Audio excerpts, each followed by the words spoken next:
Hey, what's up guys? Psynaps here. In this video, we're gonna go behind the scenes into the GCDTV Arena cutscenes.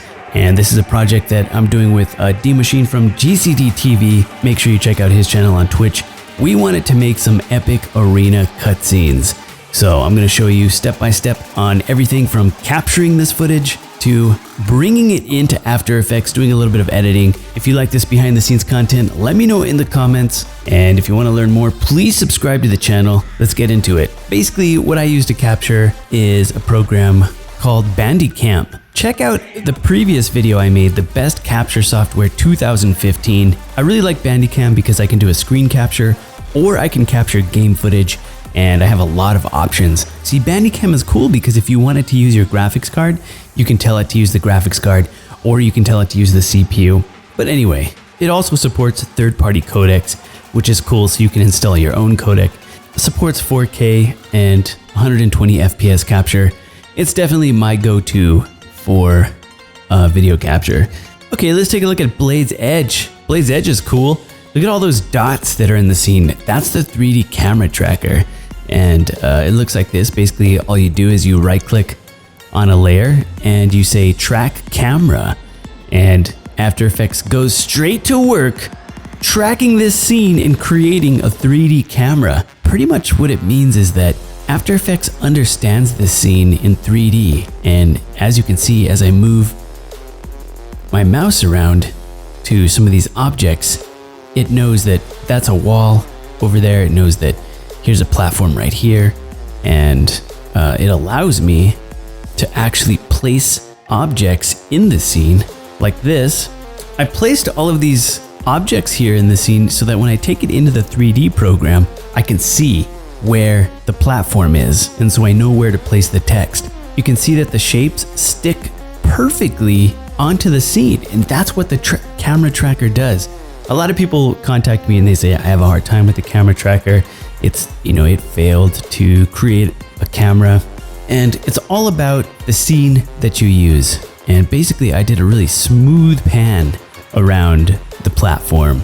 And because I did it at 60 FPS and it's so smooth, it was able to track pretty accurately. And I do have some more tutorials on my website and YouTube channel about After Effects tracking. I also do some comparisons between tracking in Cinema 4D and After Effects. So go check those out and learn how to track these scenes because tracking is awesome. So, okay, let's say that you do a track. Well then, what the F do you do with it then? We'll pretend that the text is not there yet. And from this point, I just exported it as a Cinema 4D exporter. See, that Cinema 4D exporter is built into After Effects, and that makes it really easy to bring these scenes into Cinema 4D. All right, here's what it looks like in 3D. Brought it into Cinema 4D and set those frames as the background.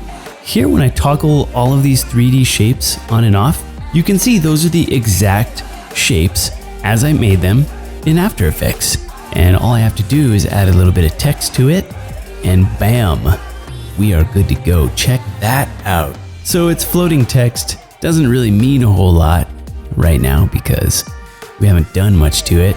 But now it can be exported in your favorite format. After I render out just the text, I bring it back into After Effects. So, I do a couple of other things to make the text look cool and very reflective and stuff. We'll do a different tutorial on that. I covered a lot of ground really fast right there.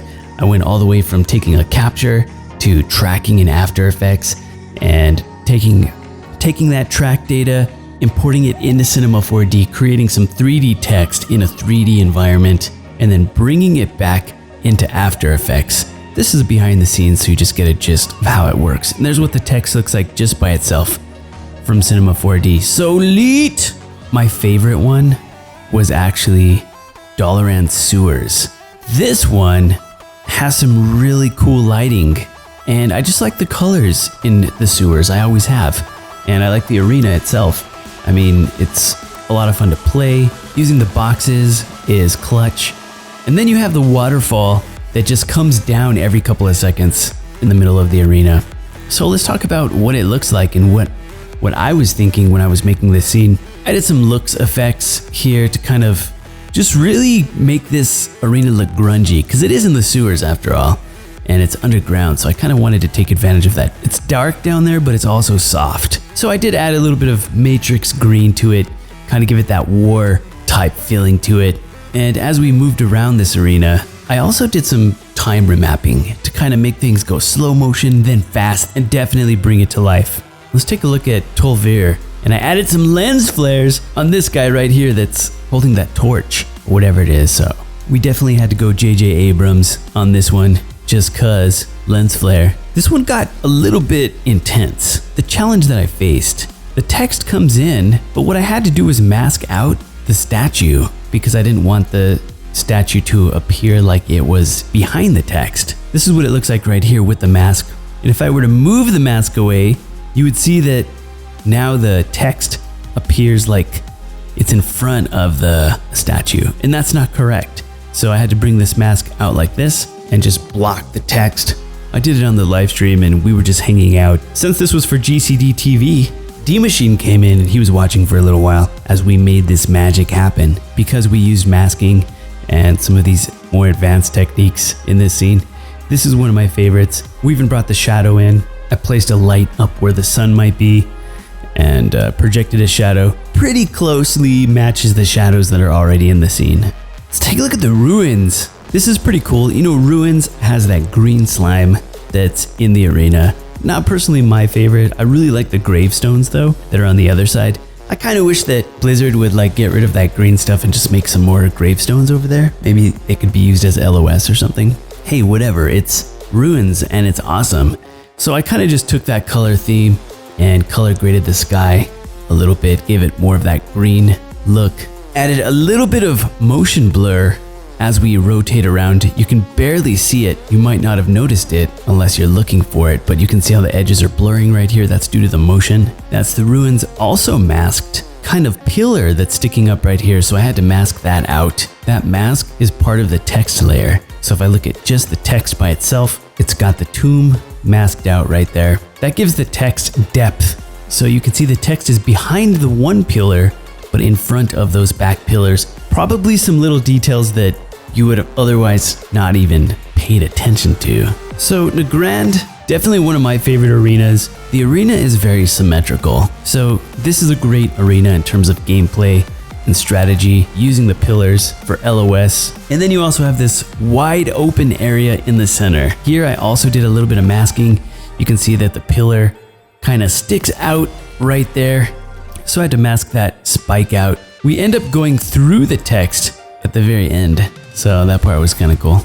Now Tiger's Peak, this one right here is part of an intro that I've got up on my website. If you want to see the Tiger's Peak 3D intro, I've got it up there and I'd be happy to make it with your name in it. So just let me know about that. Took that scene and kind of reworked it for this project and it ends up looking really cool. I think it has like this, I don't know, it looks kind of like a painting or something, but it's totally done in 3D. I put all the pieces together for Tiger's Peak to recreate this scene in 3D, put that highly reflective text in there, added some snow in After Effects. Also check the description for more details on how to download some of these presets that I make available to my Twitch subscribers and website members. And then we go straight into Tiger's Peak. That snow that's in there is natural, and because I'm taking such a wide camera angle when capturing this footage, we see even more snow. Because there's so much snow there, I did not think that this would track in After Effects, so I didn't try to track it. Just wanted to show you a little behind the scenes on these. I can't wait to see them up on GCDTV's channel. Big shout out to D-Machine. Was a pleasure working with him on this project, and I hope to work with him some more in the future. It's really amazing now to see esports being more appreciated this year, and GCDTV is at ground zero for esports in World of Warcraft. Let's keep esports strong. Let me know in the comments what you think. If you like this content and you want to learn more, please subscribe to the channel. If you are a YouTuber and you need your channel partnered, check out the Synaptic Media YouTube network. I've been helping people for years, and now with the YouTube network, I can help you even more. Good luck and have fun.